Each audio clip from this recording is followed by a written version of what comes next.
Hello everyone, সবাই কেমন আছেন? সবাইকে আমার নতুন একটা ভিডিওতে স্বাগত। এই ভিডিওটা অনেক দিন আগের করা বলতে এবছর যখন জন্মাষ্টমী হলো সেই দিনকার ভিডিও। আজকে কতগুলো দিন হয়ে গেছে বুঝেন, আমি এখনো পর্যন্ত ভিডিওটা এডিট করতে পারিনি। কিন্তু এত কষ্ট করে যতক্ষণ ভিডিওটা করেছি আপনাদের সাথে তো শেয়ার আমি অবশ্যই করব। তো সকাল সকাল স্নান করে একদম রান্নাঘর ঝকঝকে তকতকে করে পরিষ্কার করে নিয়েছি। তারপরে কিন্তু আমি গঙ্গা জলও ছিটিয়ে নিয়েছি রান্না করে। আসলে আমার বাসা তো খুব ছোট, আর ঠাকুর ঘরের জন্য আমার আলাদা কোনো কিচেনও নাই। তো এক কিচেনেই ঠাকুরের সব কিছু করা লাগবে, সেজন্য আগের দিনই আমি সব কিছু রান্নাঘর থেকে সরিয়ে রান্নাঘরটা পুরো ক্লিন করে নিয়েছি। আর তারপরে আমি সব পুজোর বাসন কোসন বের করেছি। আর মাঝে তো আমি গঙ্গা জলও ছিটিয়ে নিয়েছি, সেটা বললাম। এরপর আমি রান্নাঘরে সুজিটা অল্প একটু করে রেখে এসে ভাবলাম যে আগে যাই গোপালের অভিষেকটাকে করে আসি। আমি গোপালকে এখানে পঞ্চামৃততে স্নান করিয়ে, এই যে এটা হচ্ছে আজকে আমার গোপুসোনার নতুন জামা, সাথে তার কানের দুল, হাতের বালা সব কিছুই আছে। আজকে সব কিছু নতুন সে পরবে। এবছরই প্রথম আমার গোপুসোনার জন্মাষ্টমী আমার বাড়িতে।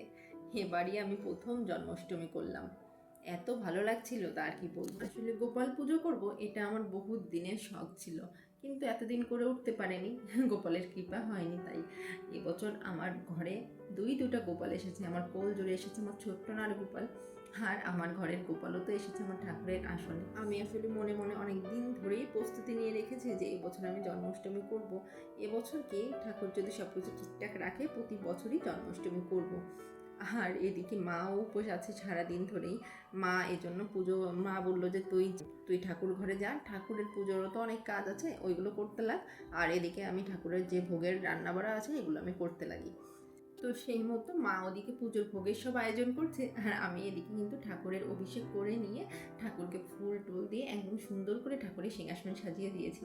আর ছুটির দিনগুলোতে কোনো অনুষ্ঠান পড়লে যেটা হয়, মানে কোনো পুজো পার্বণ বা এগুলো যদি পড়ে, ওর বাবাও কিন্তু কাজে অনেক হেল্প করে। কৌশিক বাড়িতে থাকলে পরে পুজোর সব কাজেই ও জোগাড় যন্ত্র করে, আর ও কিন্তু রান্নাঘরের কাজও সব কিছু মোটামুটি ভালোই পারে। সেজন্য ও বসে আমাকে বললো যে আচ্ছা দাও আমি লুচির ময়ানটা দিয়ে দিই। তো মা এতক্ষণ ধরে ভোগের সব কিছু মোটামুটি শেষ করে ফেলেছে, এখন লুচি ভাজাটা বাকি আছে। মায়ের তো আবার হাঁটুর খুব ব্যথা, সেজন্য মা অনেকক্ষণ দাঁড়িয়ে থেকেছিল জন্য মায়ের পায়ে ব্যথা করছিল। তাই মাকে বললাম যে যাও তুমি একটু রেস্ট করো। কৌশিক বললো যে আচ্ছা ঠিক আছে, তাহলে আমি এখন লুচিটা ভেজে ফেলি আর তুমি যে পুজোর ফলগুলো বানাও। তো আমি কিন্তু আমার কাজের ভিডিওগুলো রাখতে পারিনি, কারণ আমি যখনই স্ট্যান্ডে ফোনটা সেট করে ভিডিও করছিলাম তখনই ছেলে আর মেয়ে দুজনে এসে একদম হট্টগোল করে শুরু করছিল। সেজন্য আমার কাজটা খুব কমই আছে। সবাই কিন্তু আবার ভেবেন না কই দিদির তো কোনো কাজ করা দেখছি না, দিদিকে শুধু ভিডিওই করছে। হ্যাঁ, এই যে আজকের দিনে আমার জ্যান্ত নারুগোপালকে যদি একটু না সাজাই তাহলে কি হয় বলেন তো? তাহলে দিনটা একদমই অসম্পূর্ণ থেকে যাবে। তো তাকেও আমি একটু ধুতি পাঞ্জাবি পরিয়ে দেবো।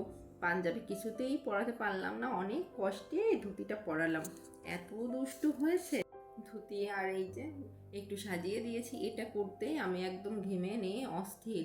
কোনোভাবেই সে ধুতিও পরবে না, কিচ্ছু, কপালে একটু তিলক দেবো সেটাও দিতে দিচ্ছে না কোনোভাবেই। আমার জ্যান্ত নারগোপাল সারা ঘর ময় একদম ঘুরু ঘুরু করে বেড়াচ্ছে, হামাগুড়ি দিয়ে বেড়াচ্ছে, দেখে আমার চোখ জুড়িয়ে গেল।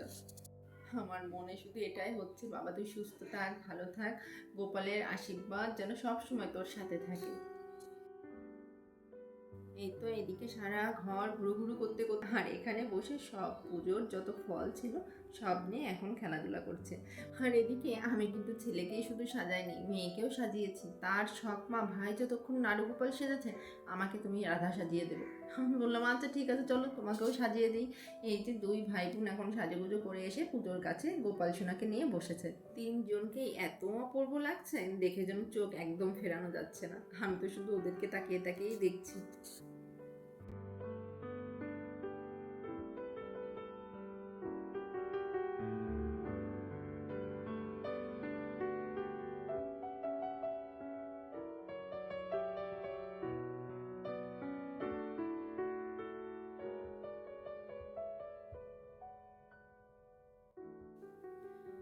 চোখের পলকে বাচ্চারা বড় হয়ে যায় দেখতে দেখতে।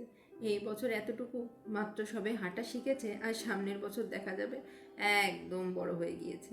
তো এদিকে আমার কিন্তু পুজোর সব জোগাড় শেষ একদম, এখন শুধু ঠাকুরের ভোগটা লাগাবো আর মন ভরে ঠাকুরের পুজোটা দেব। গোপালের কাছে শুধু একটাই চাওয়া, সবাইকে যেন সুস্থ রাখে, ভালো রাখে, সবার ঘরে সুখ শান্তিতে ভরিয়ে রাখে সবসময়।